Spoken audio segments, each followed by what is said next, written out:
இந்த கதை இரவு தனியாக கேட்க வேண்டாம். ஏனெனில் இது உங்கள் நிம்மதியை குலைக்கக்கூடும். செல்வம் ஒரு அனுபவமிக்க டிரைவர் அந்த இரவு ஒரு தவறு செய்துவிட்டான். நடுநிசையில் அவனது GPS செயலிழக்க ஒரு அறிமுகமில்லாத எண்ணிலிருந்து அழைப்பு வந்தது. மறுமுனையில் ஒரு சிறுமியின் குரல், ஐயா, நகரத்தின் கடைசியில் இருக்கும் அந்த பெரிய வீட்டுக்கு உடனே வாங்க. புயல் பலமாக வீசிக்கொண்டிருந்தது. அவன் அந்த வீட்டை அடைந்த போது அதன் இரும்பு கதவு கிரீச் என்ற ஓசையுடன் தானாக திறந்தது. உள்ளே நுழைந்ததும் பல வருடத்து தூசி அவனை வரவேற்றது. சுவரில் ஒரு பழைய குடும்ப புகைப்படம். அதிலிருந்த முகங்கள் அனைத்தும் கோரமாக சுரண்டப்பட்டிருந்தன. திடீரென மேல் மாடியிலிருந்து ஒரு மர்மமான சங்கீதம் கேட்டது. ஒரு குழந்தை பாடும் தாலாட்டு போல. ஆனால் அது அபஸ்வரத்தில் ஒலித்தது. பயத்துடன் சத்தம் வந்த திசையை நோக்கி மெதுவாக படியேறினான். அது ஒரு பழைய குழந்தைகளின் அறை. அங்கே ஒரு கண்ணாடியின் பிரதிபலிப்பில் ஒரு சிறுமியின் உருவம் ஒரு நொடி தோன்றி மறைந்தது. அவன் இதயம் வேகமாக துடித்தது. அறையின் மூலையில் இருந்த மரக்குதிரை தானாகவே மிக வேகமாக ஆடத் தொடங்கியது.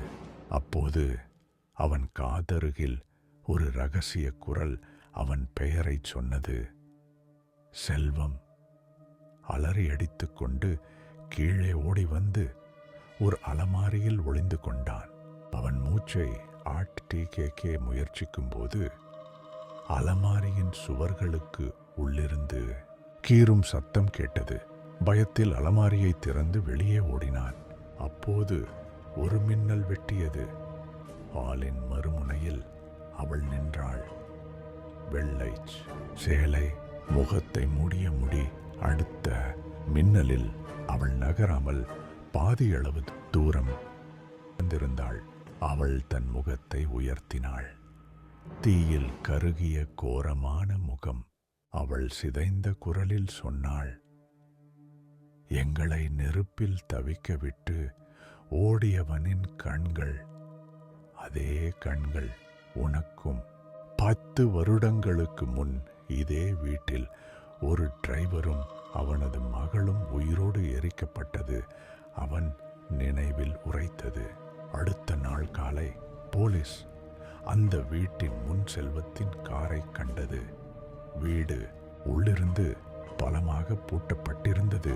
ஆனால் ஒரு ஜன்னலில் உள்ளிருந்து பதிக்கப்பட்ட ஒரு குழந்தையின் புதிய கைத்தடம் மட்டும் இருந்தது. செல்வம் காணாமல் போயிருந்தான். இப்போதும் நடு இரவில் அந்த சாலையை கடக்கும் சில டிரைவர்களுக்கு ஒரு போன் கால் வருமாம். அதில் ஒரு சிறுமியின் குரல் கேட்கும், என் கூட விளையாட ஒரு புது டிரைவர் வராரு, இனிமே என்னோடவே இருப்பாரு.